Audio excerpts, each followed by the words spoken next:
আপনারা বলেন নবীর হাদিস নবী ছাড়া বেশি কেউ বুঝে? আমার দিকে ধ্যান দেন। নবীর হাদিস নবী ব্যতীত বেশি কেউ বুঝে? তো আমার নবী বলছে ইমামের পিছনে চুপ থাকো। আচ্ছা, সাহাবার চাইতে কেউ বেশি বুঝে? সাহাবা বলছে যে ইমামের পিছনে চুপ থাকো, একা থাকবে তখন পড়ো। তাহলে কি বুঝতে পারলেন? যেমন ভাবে সাহাবা শরীয়তকে বুঝেছেন, কুরআন ও হাদিসকে বুঝেছেন, যেমন ভাবে নবী বুঝিয়েছেন, সেইভাবে কুরআন ও হাদিসকে সুন্নিরা বুঝেছে। আর যারা কুরআন হাদিসকে নিয়ে মাতলামি করে তাদেরই নাম হলো আহলে হাদিস। কিন্তু আহলে হুদুস শয়তানের দালাল, হাদিস চোর। এরা জাল হাদিস, জয়ীফ হাদিসকে নিজের কিতাবে লিখেছে হাদিসটি সহিহ। এদের আব্বা হুজুর যারা এরা তাকলিদ করে, যার মাযহাবকে মানে, যাকে অন্ধভাবে বিশ্বাস করে, তার নাম হচ্ছে ইবনে তাইমিয়া এবং নাসিরউদ্দিন আলবানী। নাসিরউদ্দিন আলবানী আবু দাউদ শরীফের হাদিসটিকে বলছে সহিহ, কিন্তু একই তাউসের মুরসাল হাদিসকে সিলসিলাত আহাদিসে জয়ীফার মধ্যে বলছে জয়ীফ, আর এখানে এসে বলছে সহিহ। তাহলে হাদিসের সঙ্গে চুরি করলো কি করলো না? বেঈমানি করলো কি করলো না? তাই বিরাদর ইসলাম শুনেন, এরা হাদিস চোর। টাকার চোরের ক্ষমা আছে, পয়সা চোরের ক্ষমা আছে, দুনিয়াদারে চুরি করনে ওয়ালার ক্ষমা আছে, কিন্তু নবীর হাদিসের সঙ্গে যারা জালিয়াতি করে, বেঈমানি করে, নাম আহলে হাদিস দেখ, নাম সালাফি দেখ, এদের জন্য আল্লাহর দরবারে কোনো ক্ষমা থাকতে পারে না। কারণ হাদিসের দুশমন মুস্তাফার দুশমন, মুস্তাফার দুশমন হচ্ছে আসলে খোদার দুশমন। ঠিক না বে ঠিক? হাদিসের সঙ্গে যারা জালিয়াতি করলো, আমার নবীর কথাকে নিয়ে ঝামেলা করলো না? নবীর হাদিসকে নিয়ে জালিয়াতি করা মানে নবীর সঙ্গে দুশমনি করা, আর নবীর সঙ্গে দুশমনি করা মানে আল্লাহর সঙ্গে দুশমনি করা। আর আল্লাহ বলছে যারা আল্লাহ আল্লাহ রসুলকে কষ্ট দেয় দুনিয়া এবং আখিরাতে তাদের প্রতি লানাত। তাই বলতেছিলাম বিরাদর ইসলাম, বুকের উপরে হাত বাঁধার পৃথিবীর জমিনে কোন কিতাবে কোন সহিহ হাদিস নাই। হ্যাঁ, নাভির নিচে হাত বাঁধার সহিহ হাদিস মুসান্নাফে ইবনে আবি শাইবার মধ্যে স্পষ্ট হাদিস। হযরতে আলকামা রাদিয়াল্লাহু তাআলা আনহু নিজের পিতা হইতে বর্ণনা করেছেন যে আমার আপনার নবী ওয়াদা আমার আপনার নবী ডান হাত বাম হাতের উপরে রেখে নাভির নিচে বেঁধেছেন। জোরে বলেন সুবহানাল্লাহ। এই হাদিসটিকে ইমাম নিবাবী রাহমাতুল্লাহ আলাইহি বলেছেন হাযা হাদিসুন সহিহুন, হাদিসটি সহিহ। এই হাদিসটিকে আহলে হাদিসদের গুরু আপনার মুবারকপুরি নিজের কিতাব তোহফাতুল আহওয়াজির মধ্যে বলেছে হাদিসটি সহিহ। কিন্তু এখানে একটি কারণ আছে। এই হাদিসের যে তাহতা সুররা শব্দটি আজ থেকে 20 বছর পূর্বের ছাপা কিতাবের মধ্যে আছে, আর আজকালে যে কিতাবটা ছাপে ওই কিতাবের মধ্যে তাহতা সুররা নাভির নিচে হাত মেয়েছে শব্দটাকে আহলে হাদিস নামের হাদিস চোরেরা উড়িয়ে দিয়েছে। কিন্তু চোর যখন চুরি করে কিছু ছেড়ে যায় কি যায় না? নিশানি ছেড়ে যায়। কথাই বলে না যে চোর চুরি করে যায় কিন্তু নিশানি ছেড়ে দেয়। তাই আজ থেকে 200 বছর পূর্বের ইমামগণ নিজের কিতাবের মধ্যে লিখেছেন যে নাভির নিচে নবী পাক হাত বেঁধেছেন। এটা মুসান্নাফে ইবনে আবি শাইবার মধ্যে তাহতা সুররা নাভির নিচে হাত বেঁধেছেন 200 বছর পূর্বে ওই কিতাবের মধ্যে এই হাদিসটি ছিল। জোরে বলেন না সুবহানাল্লাহ। তাহলে 200 বছর পূর্বে ছিল, আর আজকে তুমি হটিয়ে দিয়েছো, তো তোমার হটালে হাদিসটা মিটে যাবে না। আমার নবী যেটা করেছেন কিয়ামত পর্যন্ত সেটা করা নবীর সুন্নাত। জোরে বলেন সুবহানাল্লাহ। আরেকটি হাদিস মুসান্নাফে ইবনে আবি শাইবার, আরেকটি হাদিস, হাদিসটি হচ্ছে মুসান্নাফে ইবনে আবি শাইবা হাদিস নাম্বার 4949, 4949 নাম্বার হাদিসের মধ্যে আরেকটি সহিহ হাদিস। তাবেঈনগণ যখন নামাজ পড়তেন, যিনারা সাহাবাকে দেখেছেন, তিনারা নামাজের মধ্যে নাভির নিচে হাত বাঁধতেন। জোরে বলেন সুবহানাল্লাহ। হযরতে আলী রাদিয়াল্লাহু তাআলা আনহু থেকে সহিহ হাদিস বর্ণিত আছেন, তিনি নাভির নিচে হাত বানাকে সুন্নাত বলেছেন। আবু দাউদ শরীফে একটি জয়ীফ হাদিস আছে তিনার থেকে, আমি জয়ীফটির কথা বলছি না, সহিহ হাদিসও বর্ণিত আছে হযরতে আবু হুরায়রা থেকে সহিহ হাদিস, তিনি নাভির নিচে হাত বেঁধেছেন, একটা না দুটা না। আমার মতন মৌলবি যখন খুঁজতে আরম্ভ করলো নাভির নিচে হাত বানার 4টা হাদিস পেয়েছি। আমার নবী নাভির নিচে হাত বেঁধেছেন, সহিহ হাদিসের মধ্যে আছে। সাহাবায়ে কেরাম নাভির নিচে হাত বেঁধেছেন, সহিহ হাদিসে আছেন। তাবেঈনগণ নাভির নিচে হাত বেঁধেছেন, সহিহ হাদিসের মধ্যে আছে।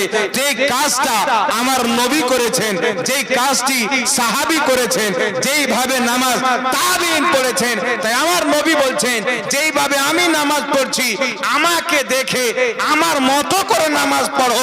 তাই নবী পাক নাভির নিচে হাত বেঁধেছেন।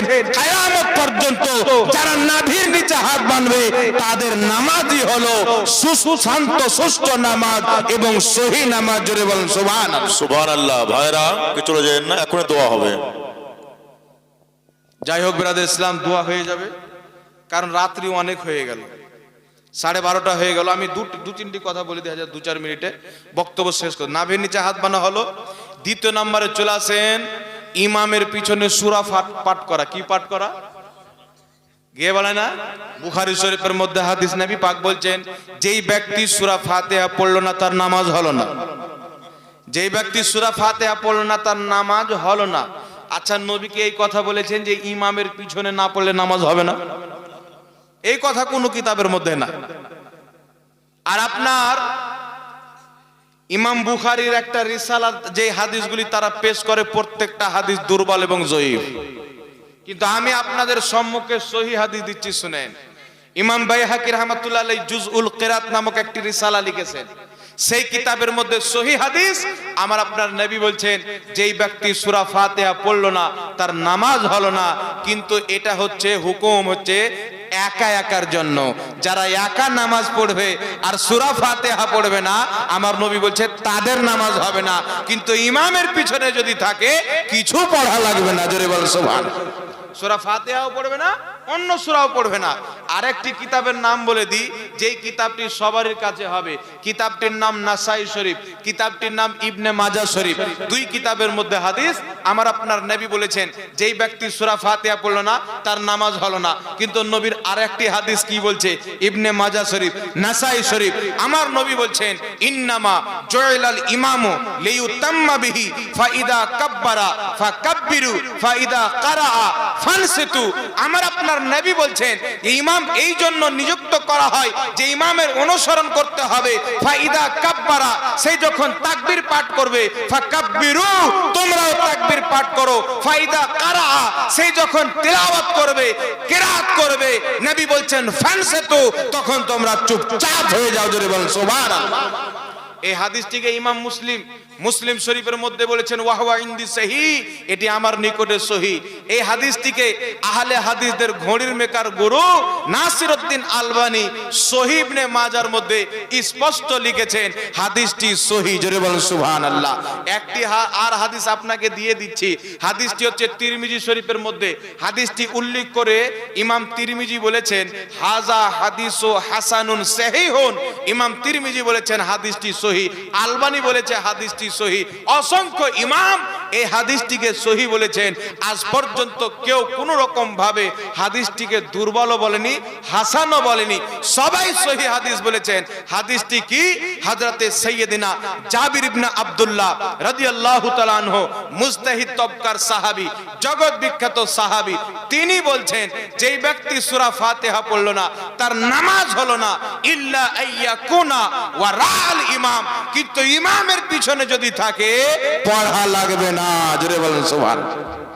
ইমামের পিছনে পড়া লাগবে না। একা একা যদি থাকেন তো মানুষকে ধোঁকা কত দিয়েছে জানেন? মানুষকে কত ধোঁকা দিয়েছেন। তাই আমার আপনার নবীর আরেকটি হাদিস যেটা জামিউল আহাদিসের মধ্যে রয়েছেন, এই হাদিসটির মান হচ্ছে হাসান পর্যায়ের হাদিস। আমার নবী বলছেন যেই ব্যক্তি ইমামের পিছনে কোনো সূরা পাঠ করলো তার নামাজ বরবাদ হতেই থাকলো, তার নামাজ বরবাদ হতে থাকলো। তাই যারা ইমামের পিছনে সূরা ফাতিহা পড়ে, নবী মুস্তাফার হাদিস অনুযায়ী, শরীয়ত অনুযায়ী ইমামের পিছনে সূরা ফাতিহা পাঠ করা মাকরুহে তাহরিমি। আর যার নামাজের মধ্যে মাকরুহে তাহরিমি ওয়াকে হয়ে যায়, ওই নামাজ আল্লাহর দরবারে পরিপূর্ণ হয় না, কমপ্লিট হয় না, তাকে নামাজ আবার দ্বিতীয়বার দোহরে নিতে হবে। বুঝতে পেরেছেন আমার কথা? দ্বিতীয়বার দোহরে নিতে হবে। তো এই নামধারী আহলে খবিস এরা কি তিরমিজি শরীফ পড়েনি? এরা ইবনে মাজাহ শরীফ পড়েনি? নাসাই শরীফ পড়েনি? আমি বলবো এরা তো জোলা হয়, এটি পড়েনি। আচ্ছা, কুরআন পাক তো পড়েছে নাকি বলেন? আল্লাহর কুরআন কি বলছেন? আল্লাহ পাকের কুরআন বলছেন, ওয়াইদা কুরিআল কুরআনু ফাসতামিউ লাহু ওয়ানসিতু লাআল্লাকুম তুরহামুন। আল্লাহ বলছে, শুনো, যখন কুরআন পাঠ করা হবে চুপচাপ কান লাগিয়ে শোনো, যেন তোমাদের প্রতি আল্লাহর রহম করা হয়। জোরে বলেন সুবহানাল্লাহ। এখন এই আয়াত কাদের জন্য? তাফসিরে তাবারির মধ্যে ইমাম তাবারি উল্লেখ করতেছেন, এই আয়াতটি হচ্ছে নামাজের মধ্যেকার জন্য। ইমাম যখন কেরাত আরম্ভ করবে, সূরা ফাতিহা পড়তে আরম্ভ করবে, আল্লাহ বলছে, বান্দা তোমরা চুপ হয়ে যাও, কারণ যারা ইমামের পিছনে চুপচাপ দাঁড়িয়ে ইমামের কেরাতকে শ্রবণ করে তাদের উপরে আল্লাহর রহমত বর্ষণ হয়। আর যারা ইমামের পিছনে ইমামের সাথে সাথে সূরা ফাতিহা পাঠ করে তাদের উপরে আল্লাহর লানত বর্ষিত হয়। বুঝতে পারলেন কথা আমার? তাহলে এরা কি বুঝতে পারলেন? একটা হাদিস মানতে গিয়ে কুরআনের একটি আয়াতকে বাদ দিয়ে দিচ্ছে, ইবনে মাজাহ ও তিরমিজি শরীফের হাদিসকে বাদ দিয়ে দিচ্ছে, জুজউল কিরাতের সহি হাদিসকে বাদ দিয়ে দিচ্ছে, তিরমিজি শরীফের সহি হাদিসকে বাদ দিয়ে দিচ্ছে। এখন আপনারা বলেন, নবীর হাদিস নবী ছাড়া বেশি কেউ বুঝে? আমার দিকে ধ্যান দেন। নবীর হাদিস নবী ব্যতীত বেশি কেউ বুঝে? তো আমার নবী বলছে ইমামের পিছনে চুপ থাকো। আচ্ছা, সাহাবার চাইতে কেউ বেশি বুঝে? সাহাবা বলছে যে ইমামের পিছনে চুপ থাকো, একা থাকবে তখন পড়ো। তাহলে কি বুঝতে পারলেন? যেমন ভাবে সাহাবা শরীয়তকে বুঝেছেন, কুরআন ও হাদিসকে বুঝেছেন, যেমন ভাবে নবী বুঝিয়েছেন, সেইভাবে কুরআন ও হাদিসকে সুন্নিরা বুঝেছে। আর যারা কুরআন হাদিস নিয়ে মাতলামি করে তাদেরই নাম হলো আহলে হাদিস।